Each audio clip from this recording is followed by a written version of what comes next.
So, hello, bonjour, a very warm welcome from our side. My name is Jens Floßdorf. I'm the spokesperson of the transition team.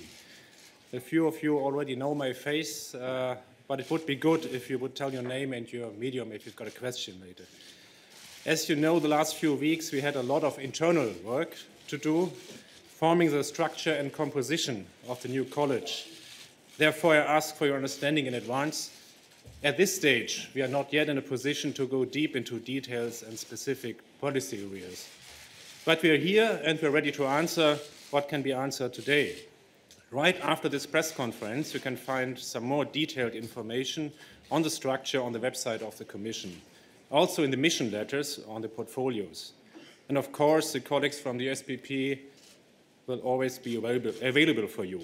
So, Madam President-elect, Merci beaucoup. Je voudrais tout d'abord remercier le président Juncker pour son accueil et son soutien ces dernières semaines. Il a très gentiment mis à ma disposition ses équipes, un team de transformation incroyable, et aujourd'hui sa salle de presse.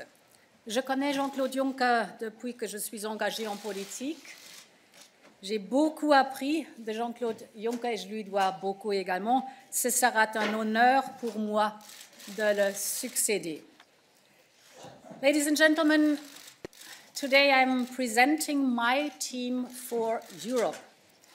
It draws on all the strengths and talents, men and women, experienced and young, east and west, south and north, a team that is well-balanced, a team that brings together diversity of experience and competence. I want a Commission that is led with determination, that is clearly focused on the issues at hand, and that provides answers. The Vice Presidents are responsible for the priorities in my political guidelines. The European Green Deal, a Europe fit for the digital age, an economy that works for people, a stronger Europe in the world, protecting our European way of life, and a new push for European democracy. These vice presidents will steer our work in the overarching issues. The commissioners are the center of my team.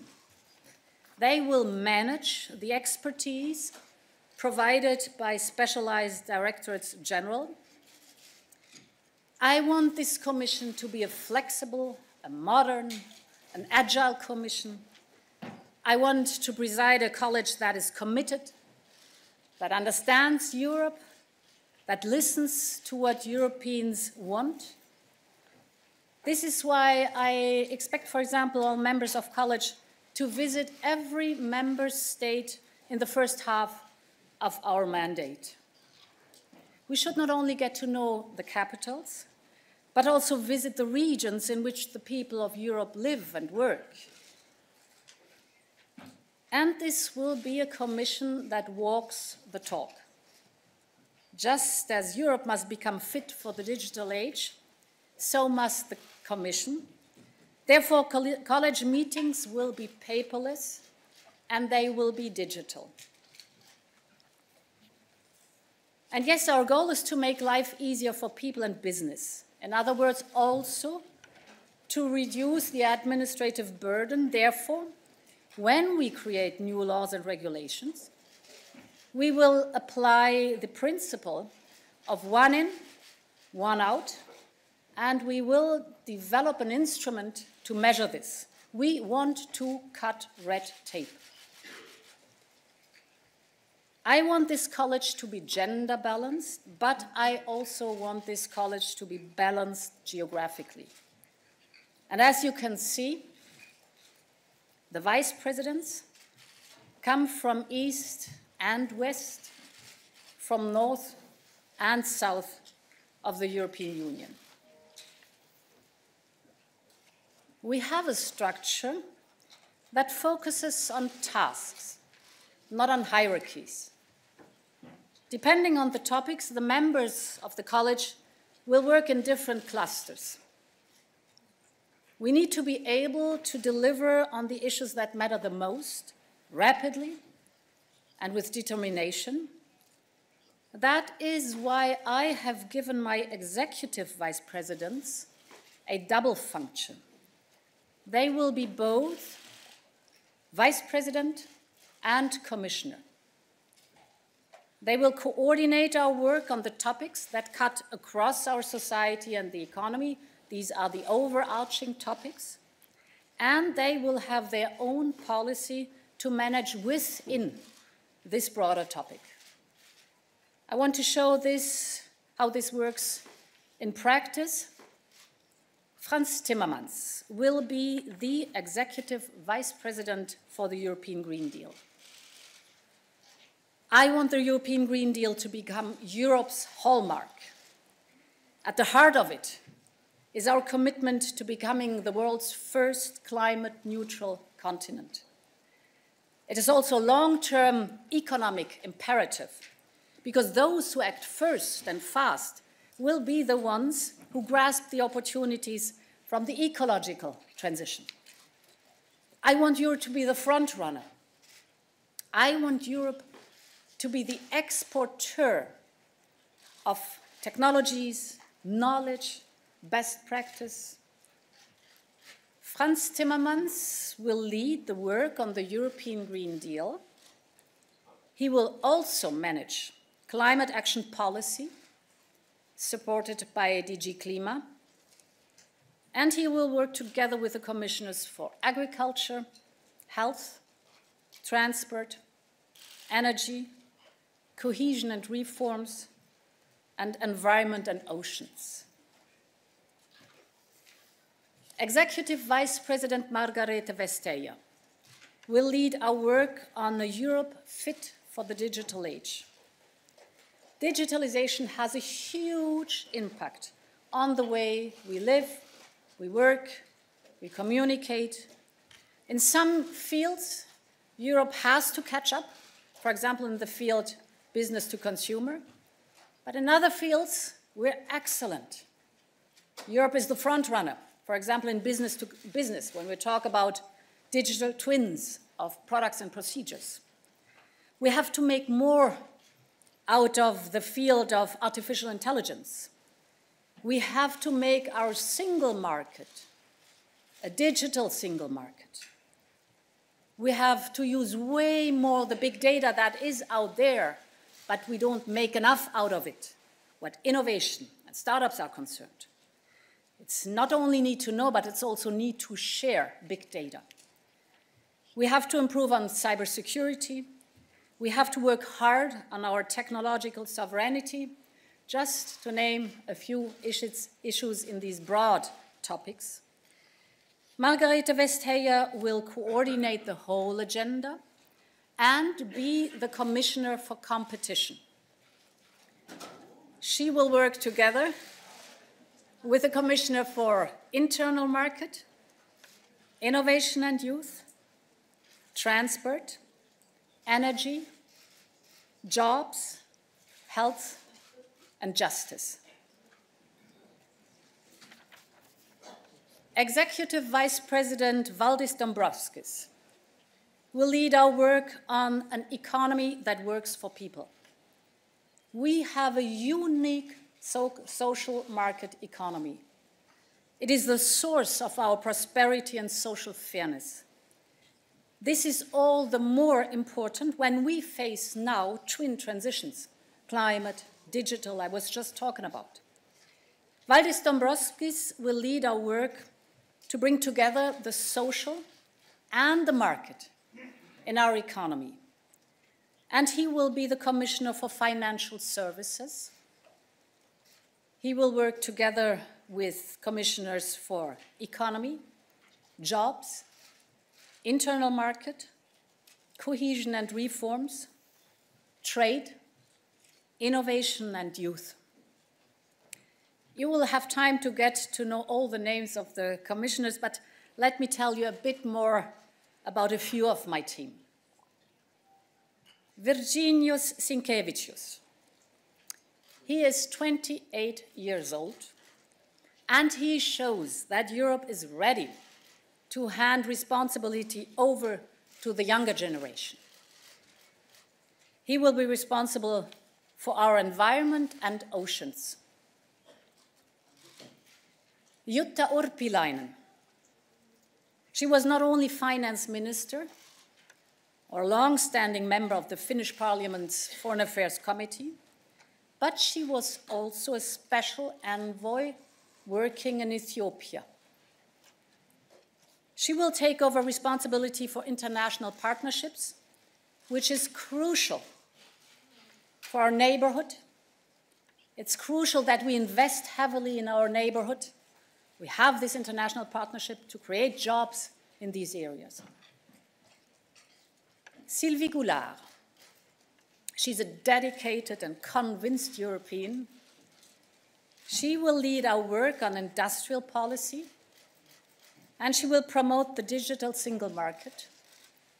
She will also be responsible for the newly created Director General Defense Industry and Space. I think our investment in common procurement in Europe as Europeans will have an enormous spillover effect in the private business industry. Upholding the rule of law will remain a top priority for Europe. And this is why I have entrusted two experienced members of my team with this responsibility. Didier Reynders as Commissioner for Justice, and Vera Jourova as Vice President for Values and Transparency. I cannot go in detail through every commissioner's portfolio, although each has their own story, each has their own skills, and they're all part of our team. But there's one fundamental concern that connects this team. We want to bring new impetus to Europe's democracy. This is our joint responsibility. And democracy is more than voting in elections every 5 years. It is about having your voice heard. It's about being able to participate in the way our society is built. We have to address some of the deeper issues in our society that have led to a loss of faith in democracy. I'm thinking of people who feel left behind by progress and transitions. I'm thinking of people who feel cut off or isolated due to a lack, for example, in their regions of infrastructure like public transportations or hospitals or schools or even post offices in their villages. People who see their children leave their home cities in search of opportunities elsewhere. And if you look closely, the root issues for this anger, for this discontent, for this frustration sometimes, is one of more demographic change rather than democracy. And we should not accept this as a given. Many regions and rural areas have shown us that you can turn this around. And this is why I have put Dubravka Šuica as Vice President for Democracy and Demography. She knows how towns, cities, regions, communities tick. She was mayor of Dubrovnik, and she has been a member of a national and the European Parliament. She comes from our youngest member state, Croatia. She will lead from the Commission side the work on the conference on the future of Europe. This is the team that will serve Europe with dedication in the Commission. And you'll get in a moment printouts. In a moment you'll get printouts. This is the team that will have to gain Parliament's confidence. This is the team that will shape the European way, build our partnership with the United States of America, although we have issues, but they are our closest allies. Define our relation with a more self-assertive China. Be a reliable neighbor, for example, to Africa. Stand up for our values and world-class standards. This Commission will be a geopolitical commission. I want the European Union, and thus the Commission, to be the guardian of multilateralism, because we know that we are stronger by doing together what we cannot do alone. And I would like to ask the staff to distribute the hard copies for those who can't read the details on the screen. I'll wait for a moment.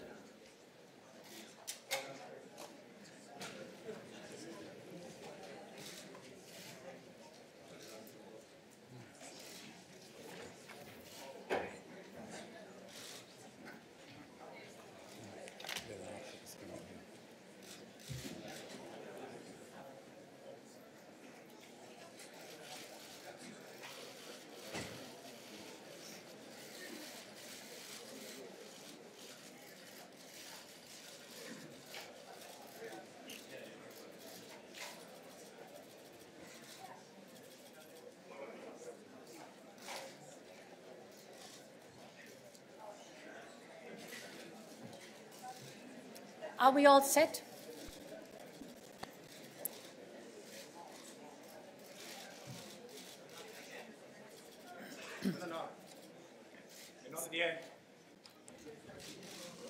Are we all set with the hard copies now? I wanted to go through the different portfolios. There's Vice President Josep Borrell, current Spanish Foreign Minister. He will be a High Representative Vice President designate in charge of a stronger Europe in the world.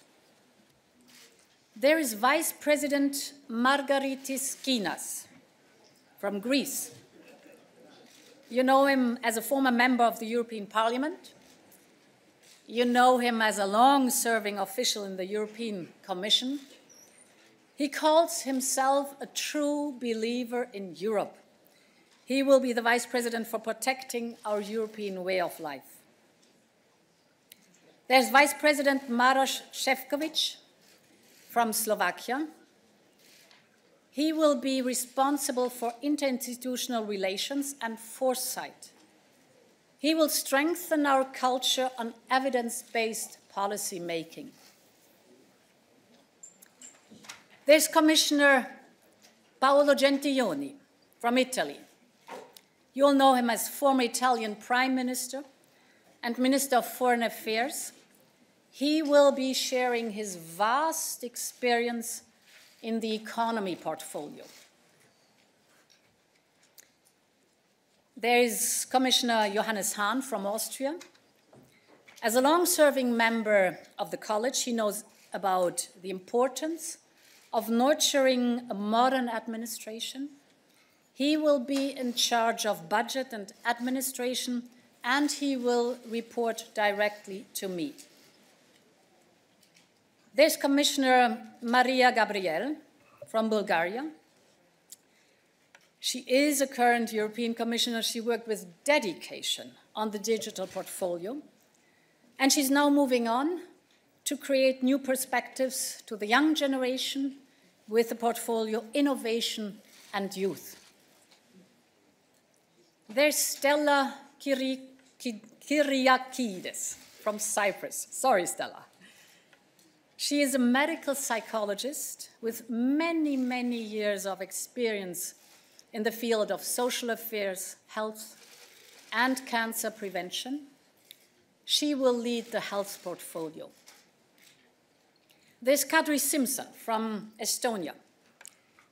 She is a long-serving member of the Estonian Parliament and Minister for Economic Affairs and Infrastructure. She will be in charge of the energy portfolio. There's Laszlo Tarsani. He is the former Minister of Justice of Hungary. He will lead the Neighbourhood and Enlargement portfolio. Phil Hogan from Ireland, the incumbent Commissioner for Agriculture. He is known as a hard and a fair negotiator. He will bring his experience to the new Commission in the trade portfolio. Nicolas Schmidt from Luxembourg is bringing his experience from the European Parliament and his service as National Minister for Employment and Labour, and he will now be responsible for the jobs portfolio. Helena Dalli from Malta has dedicated her political life to equality. She has been serving as Minister for Social Dialogue, Consumer Affairs and Civil Liberties, and for European Affairs and Equality. She will lead the equality portfolio. Janusz Wojciechowski, Poland, was a long-serving member of the European Parliament in the Agriculture Committee and is currently a member of the European Court of Auditors. He will be in charge of the portfolio agriculture. Elisa Ferreira from Portugal is currently Vice Governor of the Banco de Portugal. She has been a member of the European Parliament for many, many years, and she was the Portuguese Minister for Planning and Minister for Environment. She will lead the Cohesion and Reforms portfolio. Rovana Plumb from Romania is a member of the European Parliament and is a former national minister of Environment and Climate Change, Labour and European funds. She will be in charge of the transport portfolio. Janez Lenarčič from Slovenia is a Slovenian diplomat. He was Secretary of State for European Affairs and worked closely for several years with the United Nations and the Organization for Security and Cooperation in Europe. He will be in charge of the crisis management portfolio. Ylva Johansson from Sweden. She has been a minister, national minister for employment, but also former minister for schools and for health and elderly care, and she has been a member of the Swedish Parliament. She is also highly respected as expert in the fields of employment, integration, health and welfare. She's hands-on. If you want something to be done, ask her. She will lead the Home Affairs portfolio. This is the team, as diverse as Europe is, as strong as Europe is. Those are dedicated men and women, and I'm looking forward working with this team for Europe. Thank you so much. Start with the first question, Jurek, please. Jurek Kuczkiewicz from the newspaper Le Soir. Je suis ici, Madame la Présidente. Ici, voilà. I'm here.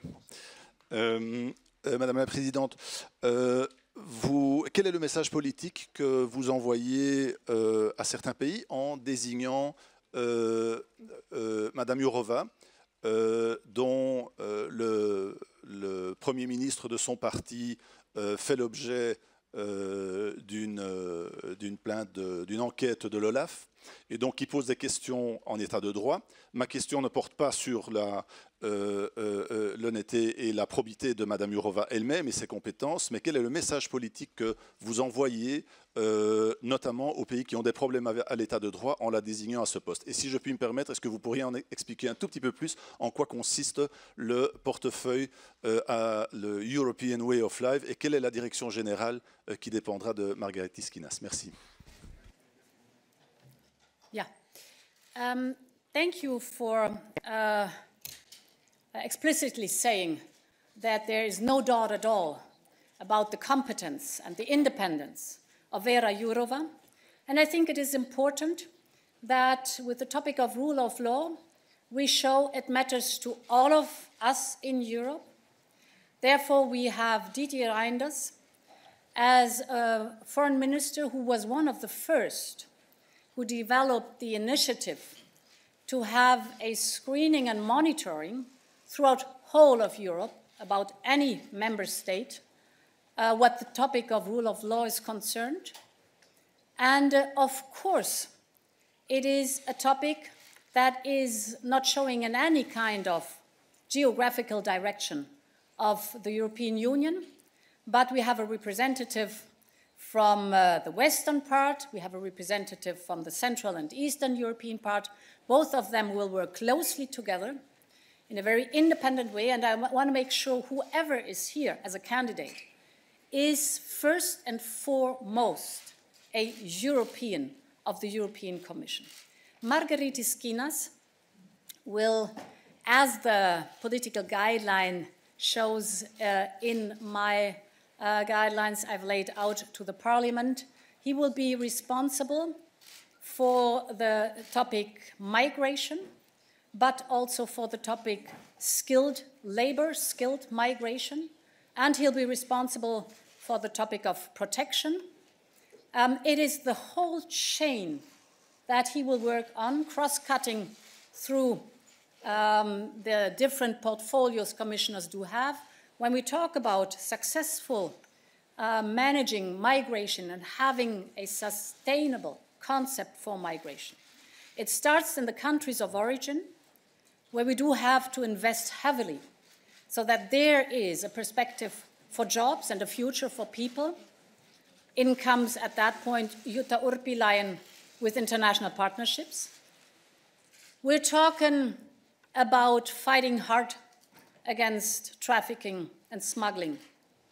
This is organized crime, and we have to fight it hard.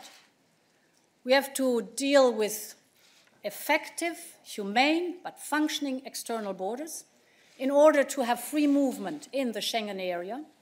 And we have to be clear about what is asylum, who is eligible for asylum, and what are we doing with those who coming, the migrants who are coming irregularly, who are not eligible for asylum. And we will have to develop this whole chain of action on the topic of migration. Of course, we know that those who are irregular migrants will have to go back to their countries of origin, but it has to be a noble task of the European Union to be willing to take on refugees who need protection to the European Union, but in a way that is orderly and that is regular.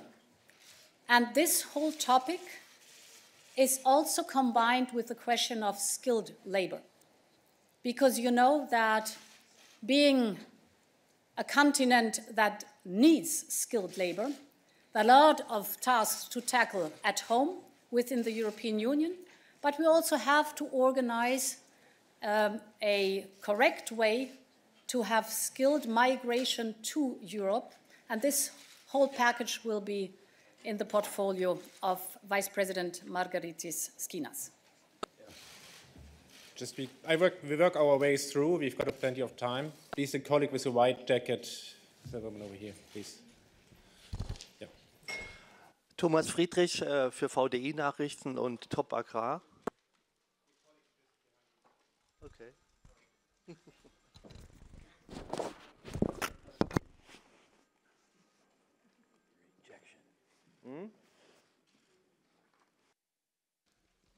Franziska Bruch, Katholische Nachrichtenagentur.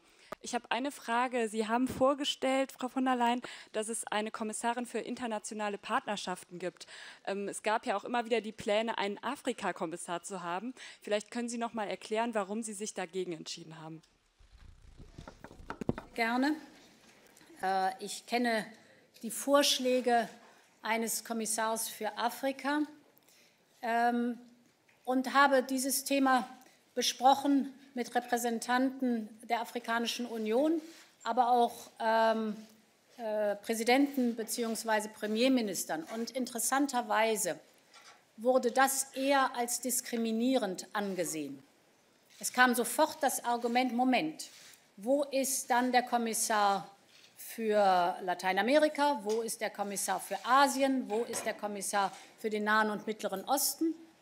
Ich habe das respektiert und deshalb ist Jutta Urpilainen diejenige, die mit Kraft das große Portfolio der wirtschaftlichen Zusammenarbeit in unseren Nachbarschaften managen wird. Okay, I got another question. Yeah, you with your blue jacket, please. Just this area.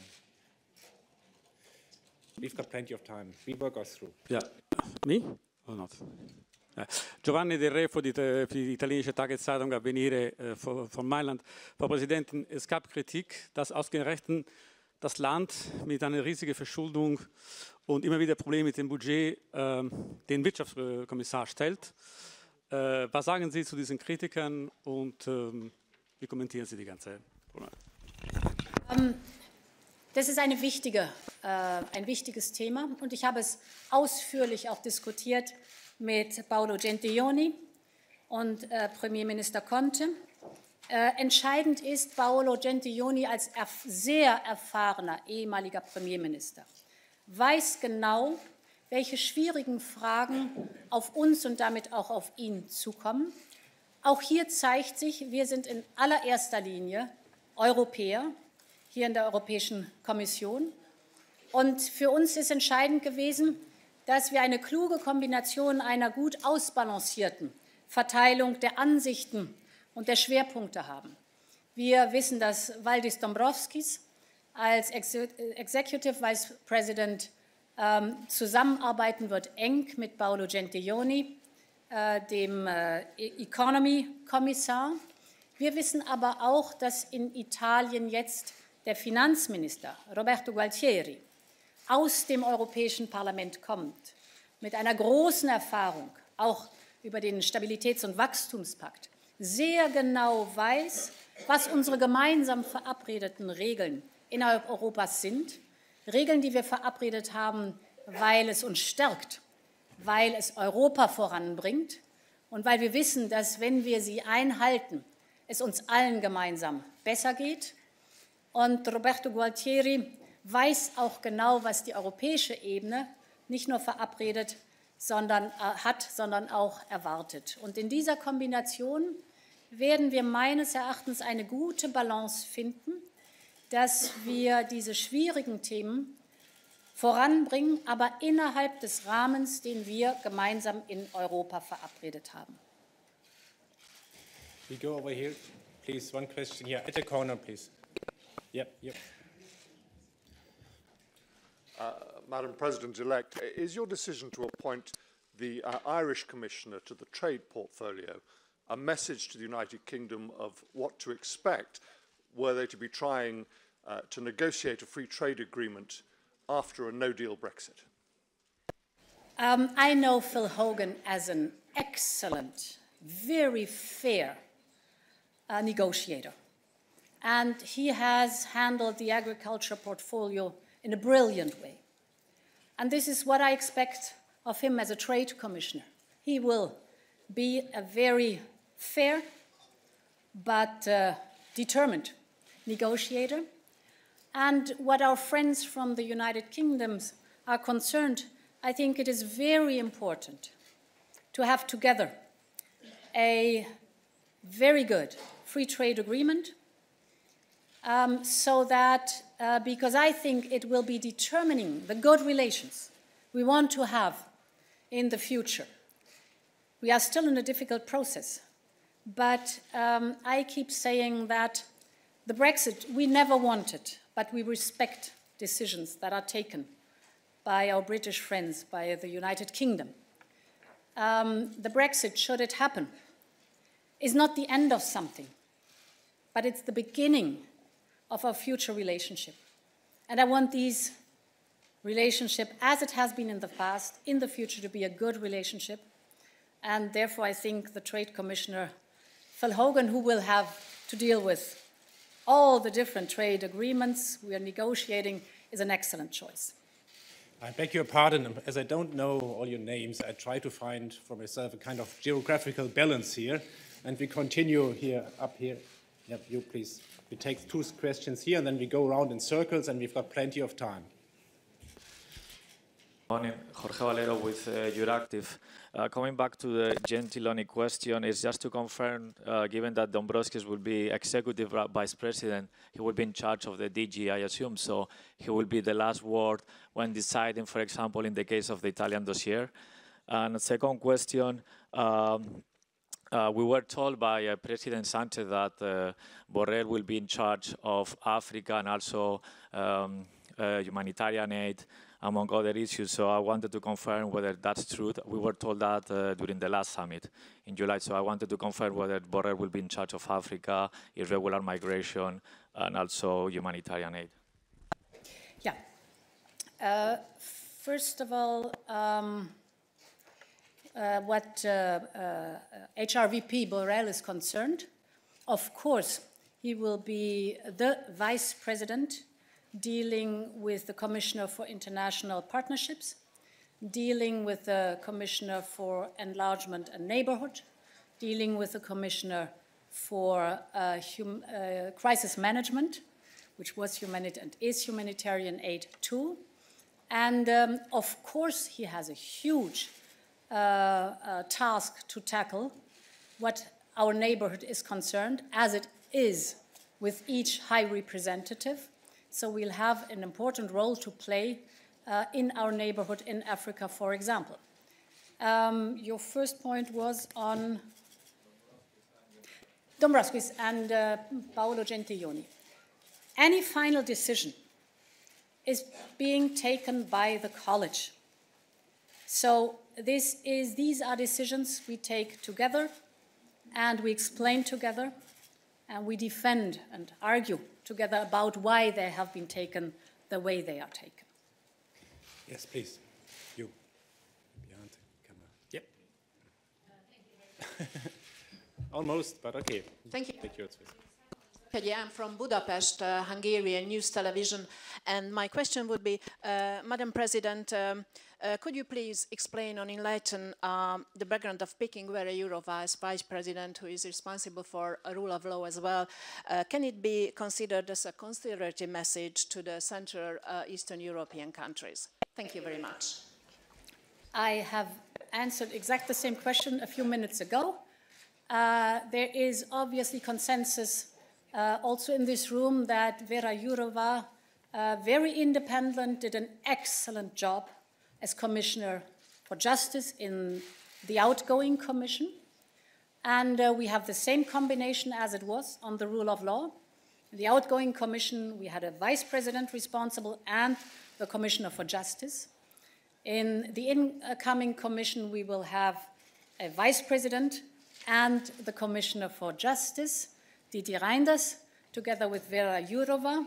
And as there is no doubt at all about the independence of both, I do not see any problem. On the contrary, I think it is important to bring that topic forward in a way that will be, that the Commissioner and the Vice President will be able to explain it to the people of Europe.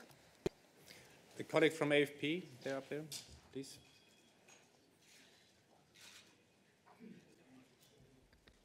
Bonjour, Christian Spielmann de l'agence France Presse.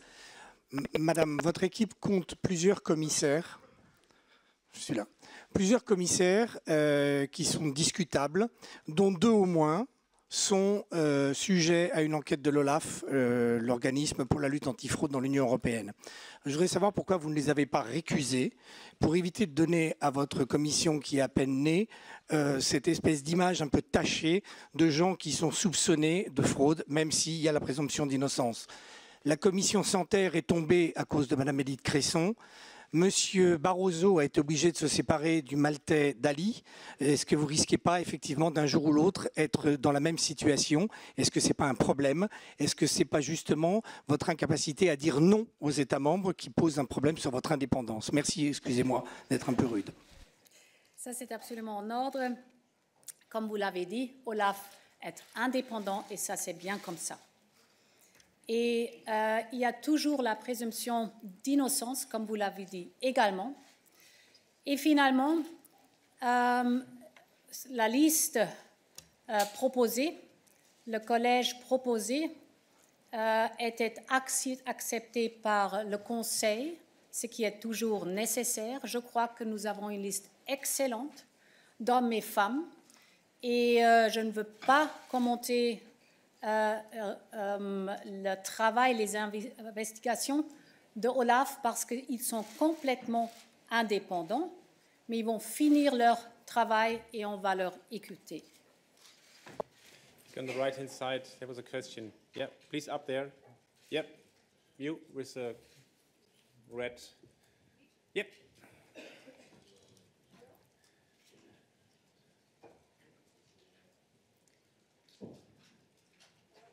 Dominika Ciasic from Polish Public Television. I would like to ask Madam President about Polish candidate Janusz Wojciechowski and agriculture.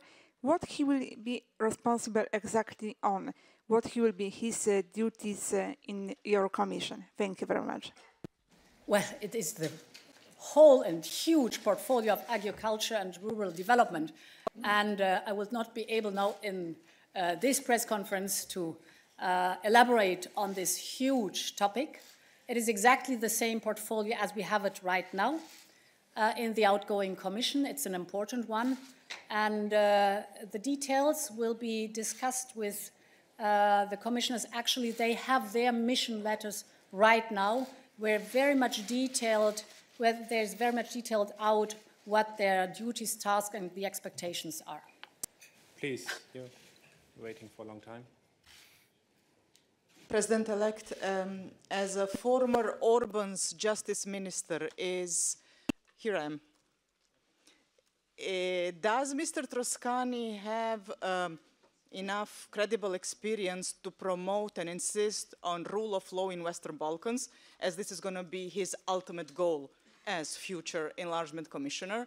And also, I've seen that you have upgraded the position. Previous position was enlargement negotiations, now it's only enlargement and neighborhood. Is this a positive signal that something concerning enlargement indeed significantly will happen during your mandate? The portfolio is exactly the same. What you will have noticed that as the names of the portfolios got longer and longer over time, we reduced it. For example, the portfolio jobs or the portfolio internal market.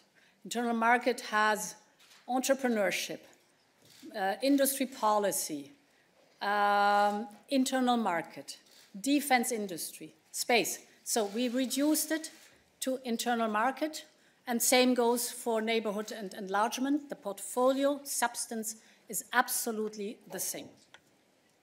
Just the colleague in front of you, please, yeah.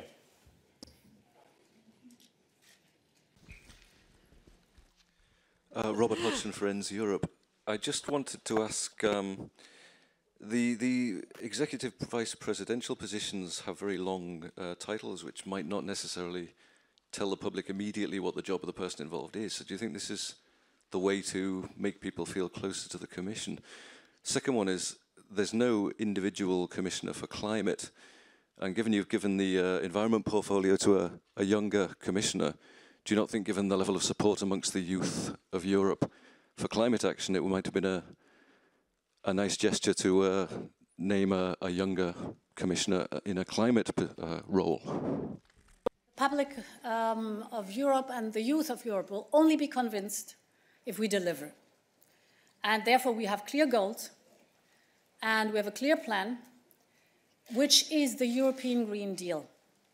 What the titles are concerned, I think they are very much more understandable than sometimes titles used to be to the public. They are exactly the guidelines taken from my political guidelines I laid out to the Parliament a few weeks ago. Virginius is an excellent, young, dedicated, determined politician who has already a name in that field and that area. And I'm absolutely convinced that he will be insisting us to see us on delivering on that subject of the European Green Deal. And he will have a strong vice president, that is Franz Timmermans. So together I'm convinced that we will have to show a lot of result. But as I said, we will only convince youth when we deliver, deliver, deliver. No, just try to, yeah. Please, no, at your left side. Just for the, yeah, the woman with the blue jacket, please. Yes. Okay. Catherine Fior, EU reporter. Can I ask you, you met with President Juncker yesterday for a working lunch, and in the past he's argued that there should be maybe a smaller college, fewer commissioners. Would you support that, given your experience over recent weeks? And if I could ask another question, if I may. You've said in your initial presentation to the Parliament that you would be open to the idea of an extension for the UK. As we know, the UK is legally obliged to seek that extension should a deal not be arrived at the next Council. Obviously, you come into post on the 1st of November. Is this something that you discussed with President Juncker, and what is he minded to do should that request be received? I cannot talk for President Juncker here, but we are on a regular basis. We are meeting and having lunch together so that we do have a smooth transition. It is right, I'm going to be in office on the 1st of November, but the next steps are completely in the hands and the decision of the United Kingdom. So I will not comment on their decisions and the next steps they might take. So we'll see how things will proceed. President Juncker, I have been discussing the college, and I learn a lot from these meetings because he tells me a lot about what he has done and what was a good decision and what was a mistake perhaps I should avoid. So it's wonderful to learn a lot from him. What the size of the college is concerned, each member state is sending a candidate. So this reflects Europe as it is, the European Union at the moment being. So it's wonderful to have this diversity, and the size is completely reflecting the size of the European Union at the moment being. Take a question up there. Please, could you give someone the mic here?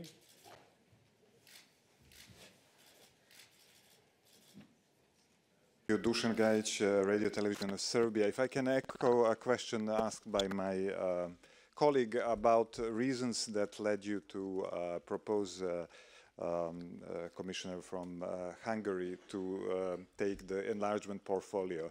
So what was the reasoning behind, especially knowing that there are many critics pointing out that the issues of rule of law in Hungary, while that same issue is the key aspect of the enlargement process for the Balkan countries. Thank you. In general, that Hungary is a country that has a clear objective, as I do have, that the Western Balkans are very important for us. And I want them as close as possible to the European Union.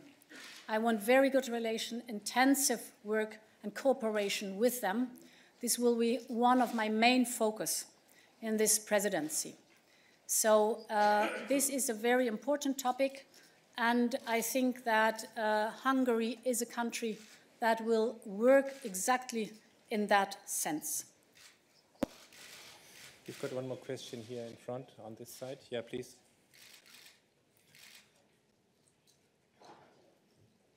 Could please someone give one of these colleagues for someone a mic, please? Do you have a mic? Yep.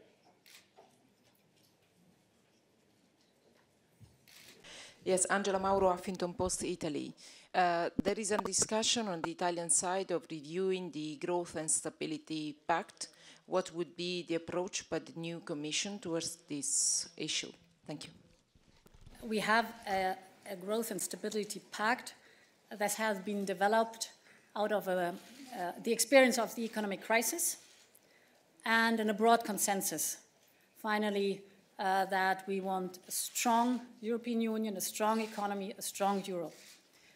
And therefore, the rules are clear, the limits are clear, the flexibility is clear. So within these rules, we will tackle the different options and issues we have to discuss. The combination of Paolo Gentiloni, Roberto Gualtieri, Valdis Dombrovskis, we've just been talking about a few minutes ago. So we'll see what the next steps are. We expect the budget drafts, and then we'll see the next steps. You had the question, please. The next question here. The gentleman in the second row. Bonjour, Enrique Serveto, ici. Enrique Serveto du quotidien espagnol l'ABC. Je voudrais vous poser une question. En nommant un commissaire pour l'ampliation, ça veut dire clairement que vous envisagez d'attirer d'autres pays dans l'Union européenne. Donc, quels sont les pays auxquels vous pensez qui vont avancer dans la prochaine législature? Et que pensez-vous plus concrètement sur la candidature de la Turquie? Oui. Tout d'abord, ça dépend du pays, comment ils avancent vers l'Europe. C'est-à-dire les valeurs et les règles de l'Europe vont jamais changer. Ce sont les valeurs fondataires. Et ce sont les pays, s'ils veulent joindre, qui doivent montrer et travailler sur le fait d'avoir les mêmes règles, les mêmes conditions, la capacité d'être part de l'Union européenne. Alors, pour ça, il n'y a pas de ranking que je vous peux proposer maintenant parce que ça dépend énormément des pays du Western Balkan. En ce qui concerne la Turquie, je n'ai pas vu ce progrès pendant les dernières années. Au contraire. Et c'est pour ça que ma phrase va bien, que c'est eux qui doivent montrer qu'ils veulent venir plus proches aux valeurs européennes, aux règles européennes, le droit de la loi, la liberté, nous connaissons tous ces valeurs fondamentaux. Et ça, je n'ai pas vu pendant les dernières années. The next question to the last row here up front. Please. Rita Cisa from the Portuguese daily Público. I was just wondering if you could give us a brief overview of Commissioner Elisa Ferreira's new portfolio. Is it an enhanced regional policy portfolio, perhaps with some plan Juncker mixed with it so that you can mitigate the proposed cuts to structural funds? Thank you. It's the portfolio of cohesion funds with structural reforms plus the new Just Transition Fund. The new Just Transition Fund is part of the European Green Deal. We are aware that we have to progress rapidly in developed technologies, green financing, but we're also aware that this will mean a lot of change in some regions. For example, heavily coal-dependent regions will have to change their business sector. Therefore, an enormous transition will be there also for people. And to invest directly in that field. Therefore, we will have the Just Transition Fund. So it's specifically for the European Green Deal, the transition we have to go through. But therefore, it's good in combination with one commissioner who's also responsible for the structural reforms and the cohesion funds. Yeah, please, here in the corner. Sam Fleming from the Financial Times. I wanted to ask about Commissioner Vestager's new portfolio, in particular the logic behind giving her the competition portfolio, that continued portfolio. Obviously, this will be a controversial decision, particularly in the Trump administration, which has attacked her in the past. You stressed your desire to work closely with America. What thoughts have you had about that particular aspect of the Vice President, the Executive Vice President's new portfolio? Thank you. Only aspect that matters, assigning portfolios, is quality and excellence. And Margarete Vestager has done an outstanding job as a commissioner for competition. So, and competition and the issues she's tackling there are closely linked to the digital sector too. So having her as an executive vice president for the digital in Europe is absolutely a perfect combination. She'll have this topic as a cross-cutting topic. She'll have to work on the digital single market. She will work on the fact that we want to use in a better way big data that is out there, that we collect every day, non-personalized data that we should use way better in the need, for example, to share with others for innovation, for startups, for new ideas.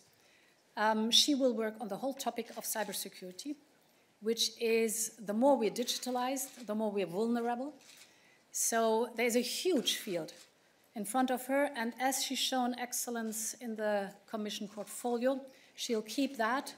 The executive vice presidents have with the DGs kind of muscles to deal with their vast portfolios or subjects they have to deal with.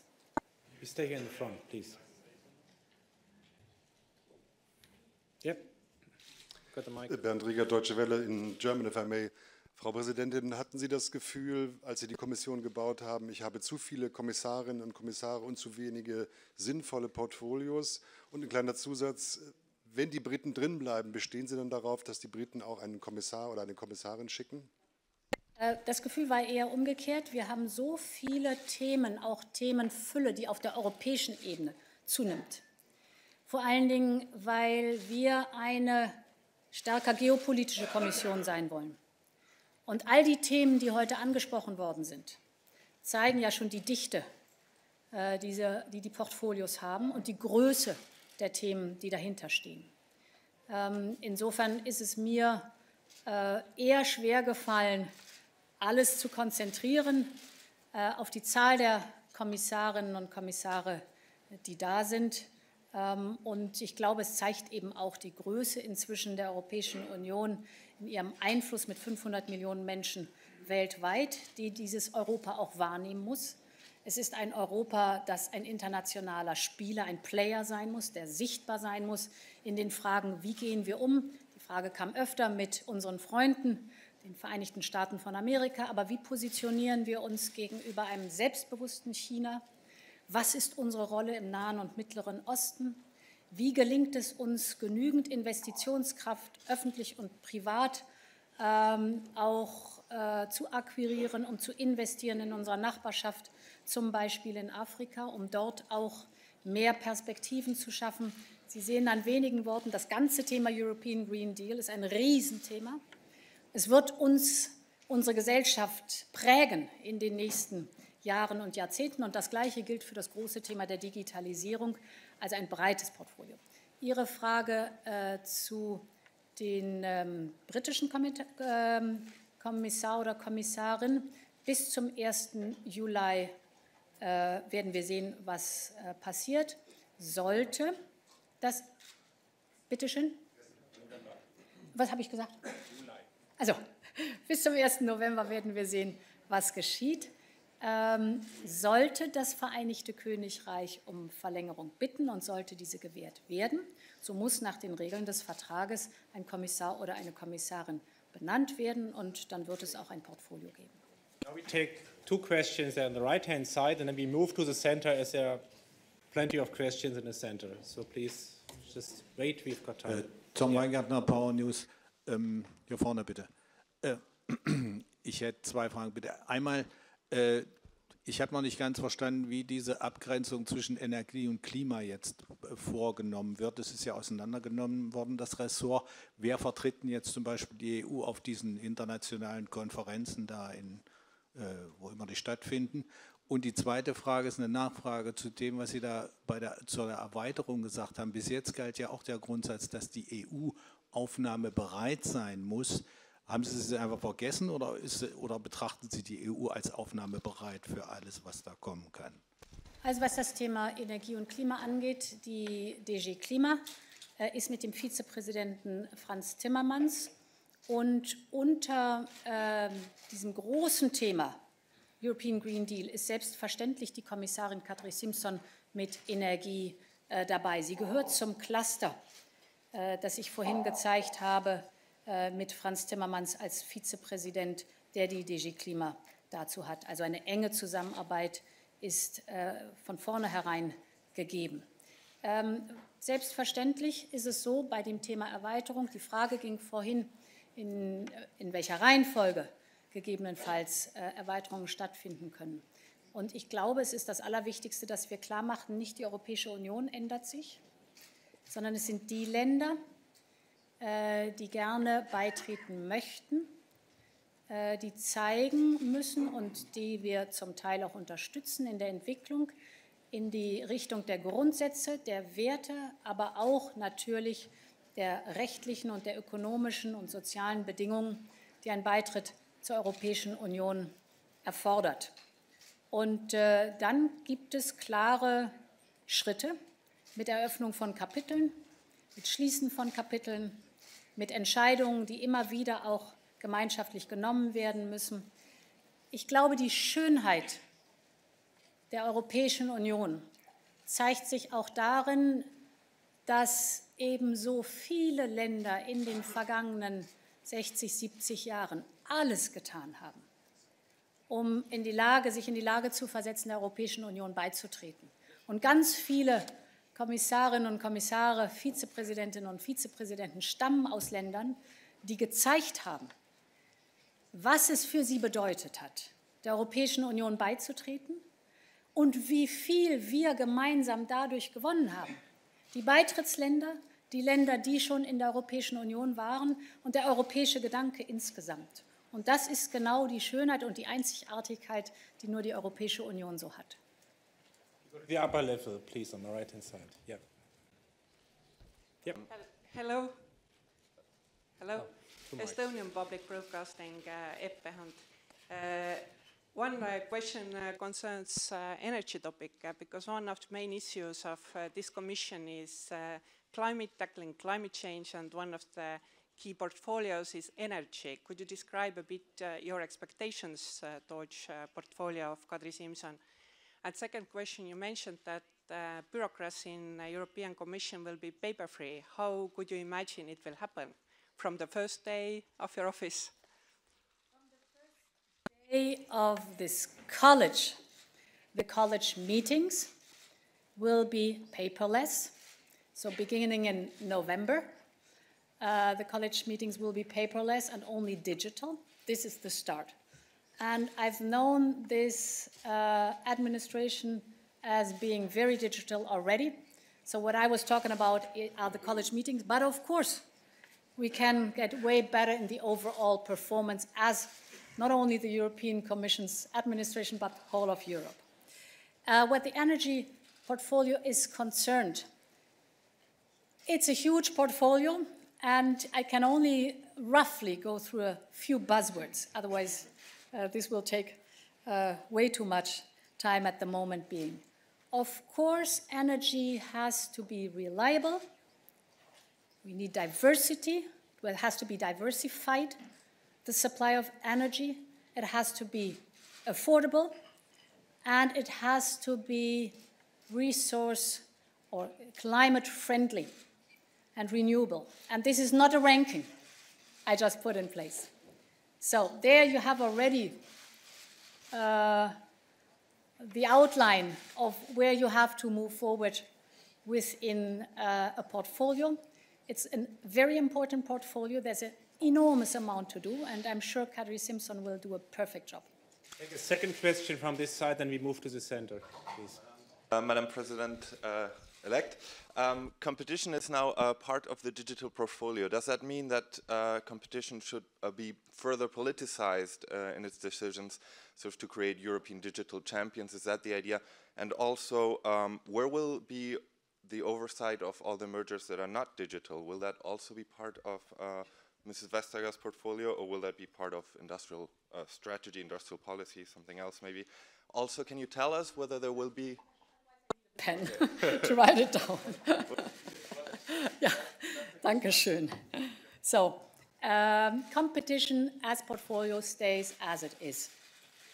So, and there are a lot of digital topics in it, but this does not mean that every topic is digital. Every potential merger or every task in it is concerning digitalization. But it has to do a lot with digitalization. So the portfolio stays as it is. And I cannot follow your assumption that the digitalization of the European Union is politicizing a topic. It's a must. It's of utmost importance for a European Union. If we want to be successful, what the society is concerned, but also what our economy is concerned, we have to urgently catch up in digitalization. I said there are some fields where we're good at, but this is certainly not the vast majority. So it's an enormous, important topic that cuts across all different layers of society and the business sector and all our work here in the European Union and in the college. Therefore, her cluster is huge too, and there's an enormous amount of work to do. Yeah, the colleague in the front row who's waiting for such a long time. Ms. von der Leyen, Jeremy Fleming from PAR. Just on the same topic, on competition and this digital cluster, are you anticipating that there will be concerns about conflicts of interest crossing across that cluster, and will there be safeguards to ensure that competition is somehow preserved in its ring-fenced state? Yes, as I said, the DG stays as it is. The Directorate General stays as it is. So with the same strength and assertiveness and importance it had. So the Commissioner, Margarete Vestager, this term has done an outstanding job, but I'm sure she will even do better by being also a Vice President for the digitalization of the European Union. Please. Thomas Friedrich, zweiter Anlauf. Sie haben die Antwort zu Olaf-Fällen bereits gegeben. That's the reason why I would to switch as a member of the International Press Association to a question which is everybody here keen to know. First of all, we would like to know about your structure. Will in the future, under your mandate, every commissioner will have his own spokesperson? Under the Juncker Commission, they mitigated the three portfolios for one people. This is one crucial question. And second would be, who will be your chief spokeswoman in the future from 1st of November, which we would like to know as well. Thank you. I accept totally. These are very important questions for the room here. I think till the end of the week, we're going to be set with the question who's going to be spokesperson. So you'll get the answer in an orderly manner, but not at the moment being. Just some question in the middle. You get the mic to the lady over there. Who will be in charge of culture and audiovisual policy? Thank you. This is the portfolio of innovation and youth. Okay, we stay in the middle. Frau Gellinek.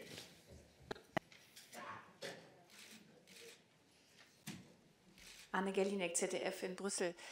Frau von der Leyen, Sie haben das Land zum Agrarkommissar gemacht, das die meisten Subventionen bekommt. Aber wie wir alle wissen, muss ja der Haushalt, der neue EU-Haushalt erheblich sparen. Haben Sie da den Bock zum Gärtner gemacht? Frage 1.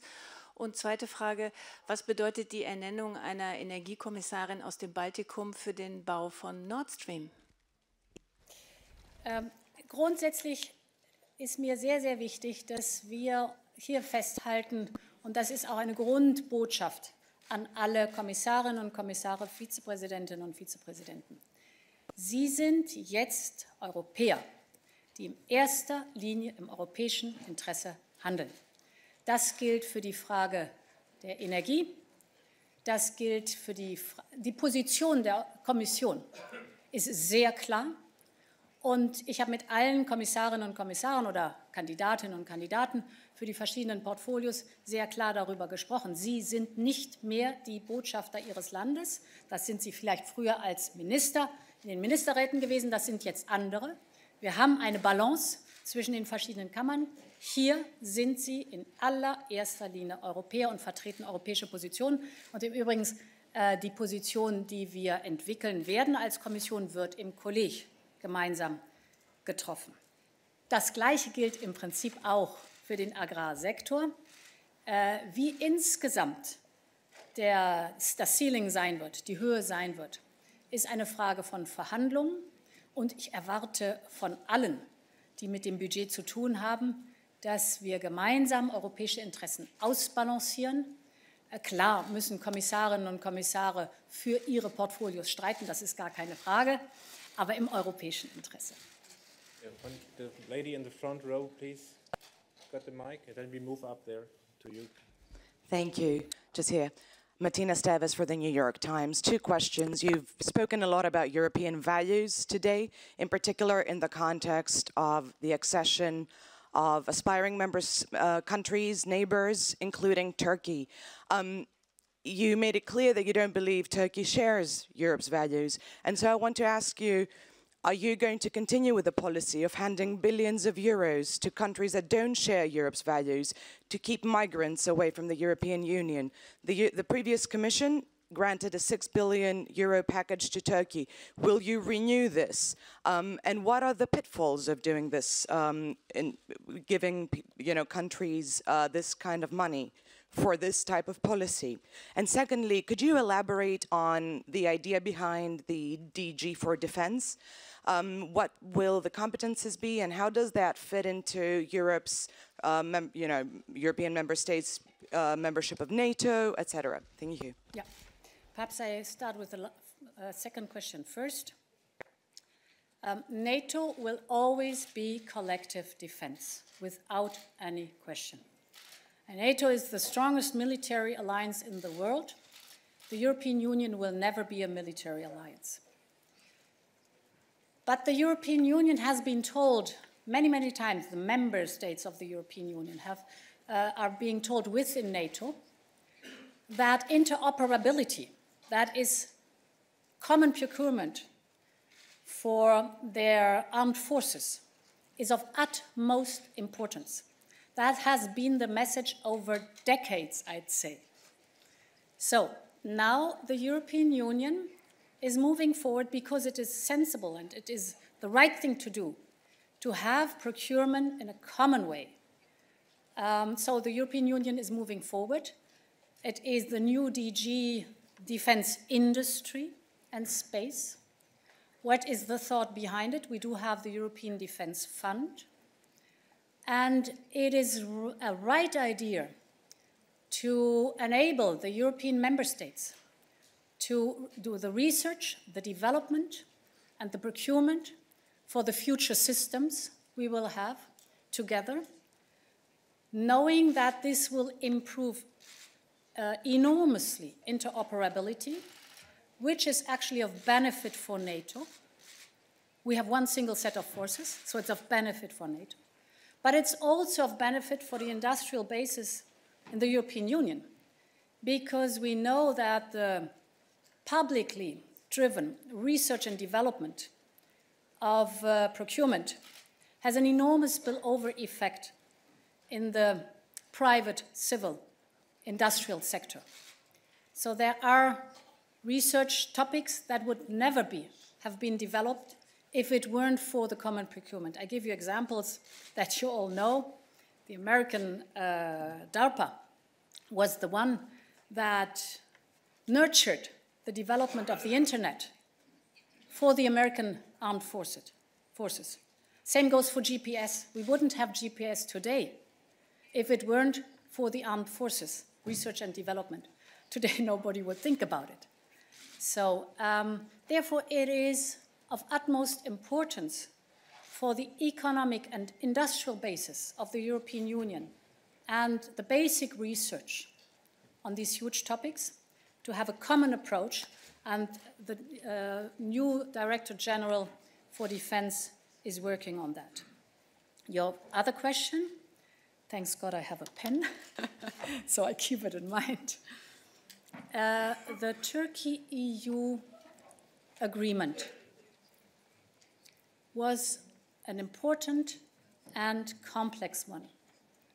It said, first of all, actually, that we put a NATO vessel, a NATO mission, NATO activity in the agency to watch over the smuggling and trafficking, the organized crime at the Turkish border that was bringing over in these horrible rubber boats approximately 5,000 migrants per day in 2016-17, those were the years. It was hugely organized crime. This stopped now. The numbers have gone down drastically. Then the second point is for every irregular migrant that comes to the European side and that we have to bring back, we will take another migrant from, at that time, Syria, for example, to the European Union. And on top, the European Union is willing to invest 6 billion in the refugee camps, for example, for schooling of the children in the refugee camps. So now there is a debate. Has the whole sum being paid? There are different numbers out there. I think numbers have to be clarified because we are all accountable to that. But this was the and is the basic idea of it. Please, here, we stay here on that side. Yeah, we start in the second row and then we move up to you guys up there. Oui, merci. C'est Thomas Miglierina de la télévision suisse. Est-ce que vous allez garder le dossier des relations Suisse-Union européenne, pas trop simple, pour vous, comme le président Juncker a fait, ou est-ce que vous allez le donner à un autre commissaire, peut-être M. Trocciani, et est-ce qu'on doit s'attendre à des changements importants? Ich habe natürlich die Frage auf Französisch gestellt. Sie können auch auf Deutsch antworten oder vielleicht beides, damit sind fast alle Leute in der Schweiz zufrieden. Danke. Je ne sais pas si je suis capable de faire ça. Oui. Le dossier suisse est très important. Je n'ai pas encore décidé où ce qu'il va être, mais il est très important, comme j'ai dit. Je crois qu'il est... les négociations qu'on a faites étaient très bonnes. C'est-à-dire, je veux bien travailler avec cet agreement qui avait été négocié avec la Suisse. Und ich mache jetzt weiter auf Deutsch, weil es einfacher ist. Ob das Dossier, wo das Dossier bleibt, ist noch nicht entschieden, aber es wird eine besondere Bedeutung haben. Und ich glaube, dass die Vertragsverhandlungen sehr gut gewesen sind zwischen der jetzigen Kommission und der Schweiz, so dass ich gerne darauf aufbauen werde. Stay on that side, just 3 rows. Yep. Yes, this is Joe Kerwin from Bloomberg Tax. In your campaign to win approval in the European Parliament, you made a number of commitments on the taxation front, and these concern corporate taxation, digital taxation, and also on the carbon border tax. You haven't mentioned any of that, how that would be broken down into the portfolio, so could you explain, will they be different? Will they fall under different portfolios, or will it be in the case of, say, Commissioner Moscovici, taxation is under his portfolio strictly? Thank you. Please excuse, but the outlining, detailed outlining of all the topics of the European Green Deal, and you are talking about something which might occur, but is not at all in the discussion at the moment being, will be the matter of the working program that we will lay down till the end of the year. So at that point, we will show exactly how the different steps for the European Green Deal will be, and then the decisions will be taken at that time how to organize the European Green Deal. The supervision on that has the Executive Vice President Franz Timmermans. Frau Schmidt-Roschmann, then the gentleman in front of you.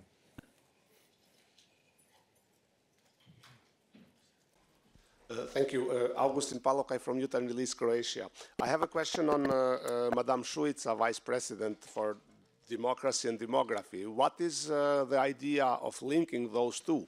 We understand that demographic challenges, particularly in Croatia, but some people are saying that some member states have problems with democratic values as well. So will she be dealing also with the democracy in the EU member states, or it's something else behind this idea? And which DG will be under her responsibility, if any? Thanks. The respectable clusters are laid out in the mission letters. We've shown a few as an example here on the screen.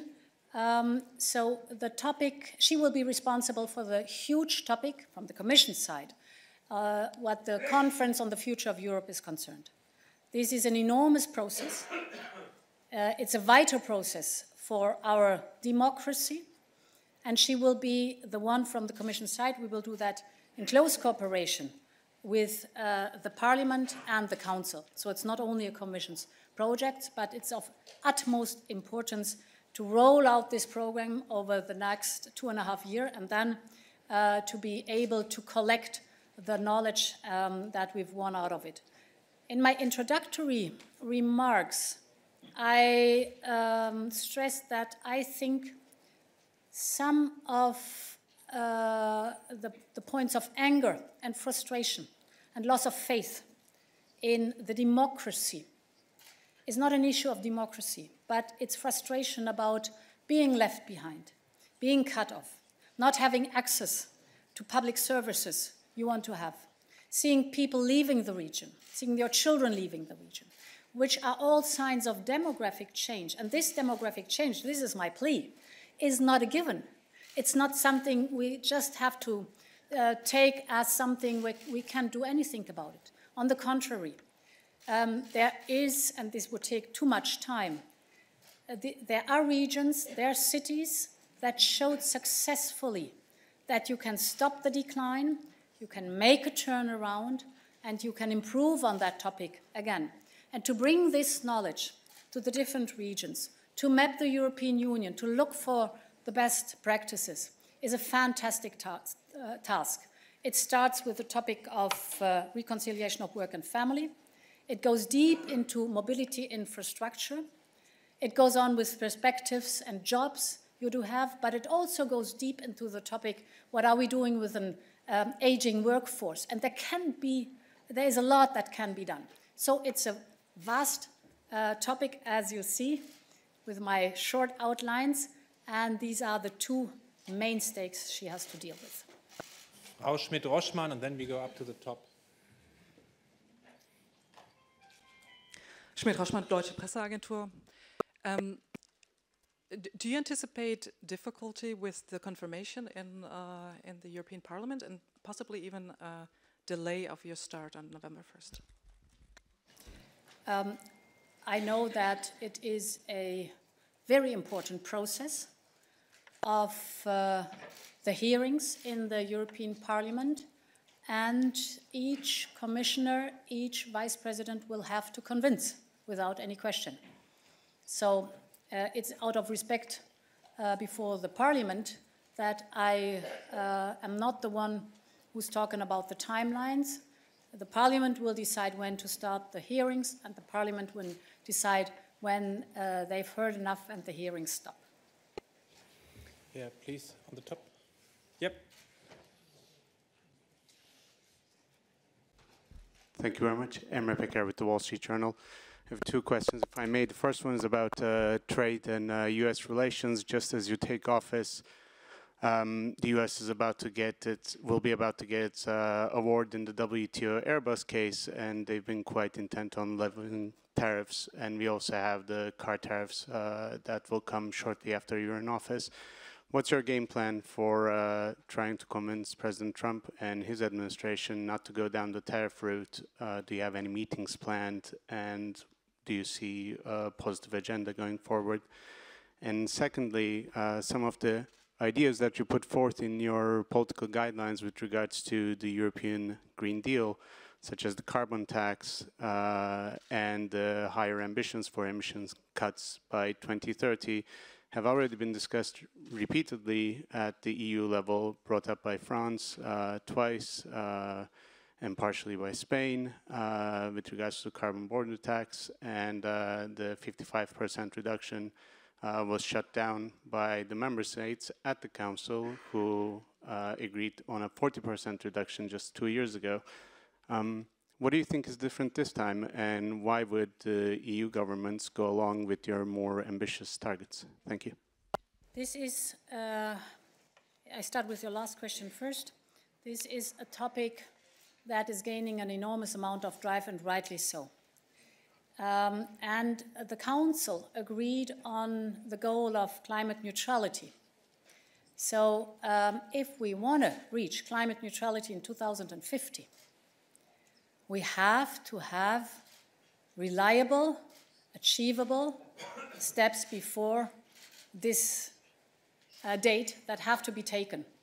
We need a plan, we need a clear structure, we need to know, and this is what we're talking about with the European Green Deal, exactly how we want to move forward, what is doable, where we have to be more ambitious, where we have to push forward.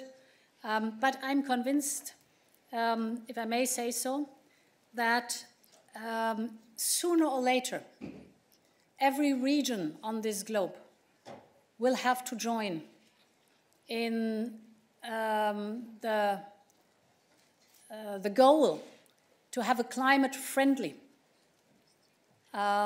behavior, climate-friendly economy, climate-friendly production lines. So sooner or later, the whole globe will join in. And then it is of utmost importance who has been the front runner, who has developed the technologies, who has been able to show what to do with green financing, who has been able to show that transition from CO2 emission to a different way of producing is doable, that it's a just transition. So all these factors are difficult. We will have a lot of problems on our way forward, but it's the right way to go. And I'm determined to have the European Union as being a role model and a front runner. We'll learn on our way going ahead. We will certainly have periods that will be more difficult than easy, but the direction is absolutely the right one. What the United States and the tariffs and WTO is concerned in general, I think we should always keep in mind that if we start a tit-for-tat behavior, where tariffs are concerned, others will have the benefit of it. Neither the United States nor the European Union. And therefore, it is always smart to sit down, to talk about the topics, to think what is in our common interest, in our both common interest, and then to move forward. Certainly I will travel the moment I'm in office, but plans have not been detailed out now. You might get some water. got some more minutes. It's a good idea. It's a good idea. Yeah, the woman in red, you've got already the mic in your hand. This qualifies you for the next question. I'm sorry, Marina Maximovic. Excuse me, just a... Maria Psara, raised a question on the Greek portfolio. It's protecting our European way of life, but you mentioned as well as migration. So protection from what? And do you connect the protection of the European way of life with migration? Thank you. You see that guideline, that headline in my political guidelines. And there's a whole chapter below it. So every title is from the political guidelines. And our European way of life is holding up our values and the beauty of the dignity of every single human being is one of the most precious values. The rule of law, in other words, everybody has the same rights, is one of our founding principles. So, and to find the balance within this difficult topic, never to forget our founding values and rules, is the overarching topic on a very precise work Margaritis Skinas and the commissioners of the cluster will have to do. I elaborated a lot on it already. I talked a lot about a sustainable concept already, but of course there is way more into it. No, geographical balance means that we've got to just, yeah, you go there. Yes, Nikolai Nielsen, EU Observer. Actually, I'm over here. I was going to ask that question, but it's been asked on migration again, so I'm going to follow up on something a little bit else on that portfolio. Does the Commission intend to withdraw the reforms on the Dublin regulation? Are you going to stick to it, given all the problems that you've had in trying to reform it, or are you going to just pull it completely and start over again? Thank you. We will have to reform Dublin without any question. So, and this is a matter of solidarity. It cannot be, by definition, depending on your geographical position. This cannot be the source of having to carry the most responsibility, for example, in the topic of arriving migrants. So Dublin will certainly have to be reformed. This is something we're going to talk intensively about, and this will be one of the top topics on the agenda. Taking back to the question, please. Yeah.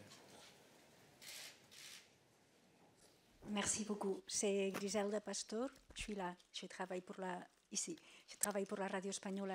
Merci beaucoup d'investir tout ce temps à répondre à nos questions. La mienne est sur la politique extérieure parce que j'ai le sentiment qu'elle est moins forte, moins puissante que le nom que vous avez choisi pour nous la présenter. Je sais que c'est difficile de faire des distributions, mais objectivement, il y a des dossiers qui auraient pu constituer une grande politique extérieure européenne, la défense, le commerce, bon, je sais pas. Et j'aimerais savoir pourquoi non, pourquoi vous n'avez pas pris ces profils-là. Et c'est d'une certaine façon, bon, je suppose que ce n'est pas le candidat, donc je me demande, est-ce que c'est le double chapeau qui vous fait peur de donner trop de pouvoir à la politique extérieure à quelqu'un qui a d'autres chefs qui ne sont pas votre présidence? But first of all, the portfolio of the High Representative Vice President is enormous. I've been working closely together with Federica Mogherini, and it was impressive to see how huge her portfolio was and how brilliantly she managed. And Josep Borrell will do the same. So he has the same portfolio. Of course, there are a lot of topics that have implications on the external action, but for example, trade. Would you really say trade is only something for the external action? It has a huge impact on the internal market of the European Union, because you just mentioned trade. We will have a commissioners group for the external action that will be working together, so that there's consistency and coherence in our policy. I think to have this geopolitical view on our task, to have this external dimension as a dominant one, is for me one of the most important topics in this Commission. As I've said before, I think the world needs more Europe. The world is calling for more Europe. Therefore, we have to stand up. This will not be easy, but it's worth to tackle it and to define very precisely what is the European position and then fight for it and work for it. And this will be a task for the whole Commission, knowing very well that Josep Borrell will play a crucial role in that whole topic. Take another question from that side, please. You at the corner. Yeah. Merci. La télévision bulgare BTV. Madame la Présidente, je voudrais savoir, lors du processus, est-ce que vous avez des objectifs, comme par exemple concernant les futures fonctions des commissaires qui faisaient partie de la commission précédente? Est-ce que vous vouliez les promouvoir, par exemple, vers des fonctions avec plus de responsabilités? Et dans ce contexte, je voudrais avoir votre commentaire, s'il vous plaît, par rapport au passage de la commissaire bulgare, Maria Gabriel, des questions numériques vers innovation et jeunesse. Merci.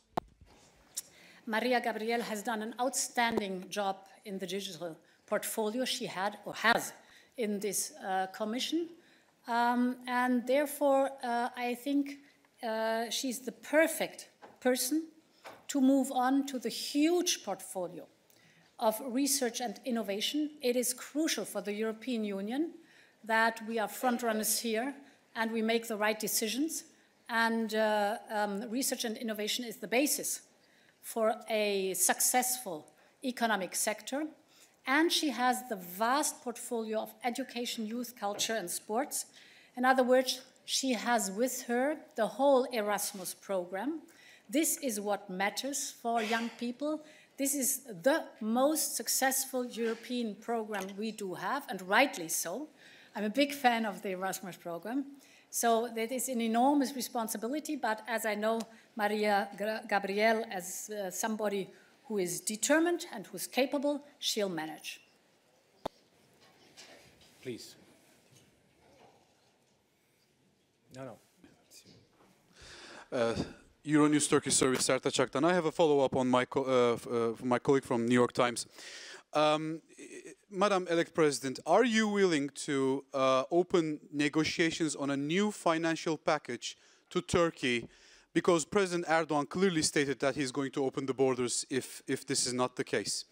And on your selection, Mr. Trochani, for the enlargement, for sure he must have pro-enlargement views for Serbia and Western Balkans, but is he going to be equally open-minded when it comes to other countries? And if it's okay, on the same portfolio, my colleague from Hungarian service also has a question, if that's okay. Turkey is concerned. What I was talking about, to be very clear, is that there are different views on the question whether the 6 billion, what part of the 6 billion has been paid and invested in the refugee camps, in the schooling of the children down there, or not. The numbers presented by Turkey are way smaller than those presented by the Commission. And I think it's a matter to sit down and to prove accountability. Should be easy, that we have the same numbers. I'm talking about the existing agreement. So, period. And the rest we'll see. They put it behind you, please. Thank you, Jens. David Herzenhorn with Politico.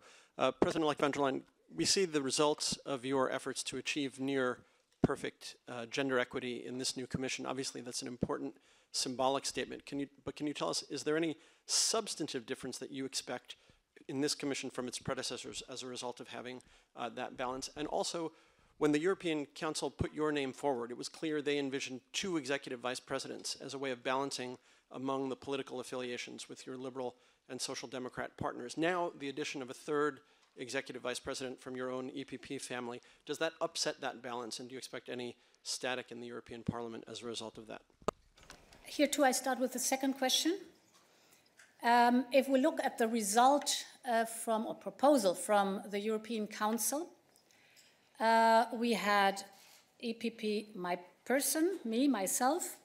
We had Margarete Vestager, Renew, as vice president, and Franz Timmermans, S&D, as vice president, and Josep Borrell as HRVP, S&D 2, and Charles Michel as Renew for the Council, President of the Council. So I'm talking about 5 decisions that have been taken without any representation of the Central and Eastern European countries. Point number 1, it was very important for me to find a balance that, as I showed on the map, shows that with vice presidents, all the different regions in the European Union are represented. Now let's look at the political parties. We have 3 presidents. This is the President of the Parliament, S&D, the President of the Council, Renew, and me as President-elect for the Commission, EPP. So the 3 political parties that supported me are represented. If we look at the vice presidents, we have 8, 2 of them for Renew, 3 for S&D, and 3 for EPP. This is absolutely the right balance, because if you look at the member states, we have 6 member states Renew, we have 9 EPP, and 10 S&D. If you look at the results from the election, the parliament, it is approximately 2/3, 107 Renew. And if you're generous with S&D, it's 3/3 EPP and S&D. S&D has 150 and EPP 180. So this is exactly mirrored in the vice presidents. And if you look at the 3 executive vice presidents, they represent the 3 parties. So on the presidential layer, balance. Executive vice presidents, balance. Vice presidents in themselves, balance, political parties, plus geographical balance, plus gender balance in the college itself. As a president, I'm free to decide. That's what I did. Ready to take a few more questions? Madam President-elect, are you ready to take a few more questions? So we go in the last lap. Yeah, at 2 p.m. we close, but we go to the right side now, from my side. Thank you. Adam Parsons from Sky News. I wanted to ask you about Brexit. 6 weeks ago, you said there would be massively negative consequences of a no-deal Brexit. I wonder, do you still think that is true? And also, how long do you think it will take to negotiate a free trade agreement with the United Kingdom once the country has left the EU? Brexit is not in the common interest neither of the United Kingdom nor the European Union, and will be way more difficult than an orderly Brexit. I always had this opinion, and I still have it today. It's in our common interest. We are not isolated on this globe, but we are in interaction with other players on this globe, and it's in our common interest to have an orderly Brexit. So, as long as the topic Brexit is not solved in the different options that are there, I cannot speculate about timelines for free trade agreement, so please excuse on that, but this is impossible. I have to go slowly but surely to the next. The last 3 questions, please. Up there. Nicht übertreiben. Huh? Is it okay? Nicht übertreiben. I think we take the last question. Is it yes. okay? Hello. Hi. Because I have to dash. Sure. He says yes because it's him. It's fine. It's fine. But it's James Crisp from the Daily Telegraph. 2 questions, please. What happens to Michel Barnier now? And are you ready for a no-deal Brexit if one happens on the 1st of November, your first day in office? Preparations are done. We updated whatever was necessary, what also the option for a withdrawal agreement is concerned. It's absolutely updated. So anytime ready to be signed. And Michel Barnier did an outstanding job, and we will need his expertise. So I will discuss with him a prolongation, but of course it is also very much depending on what kind of certainty we will have on the 1st of November. Thank you so much. Thank you so much. We will back to the press room. We'll be back, yeah. Thanks a lot.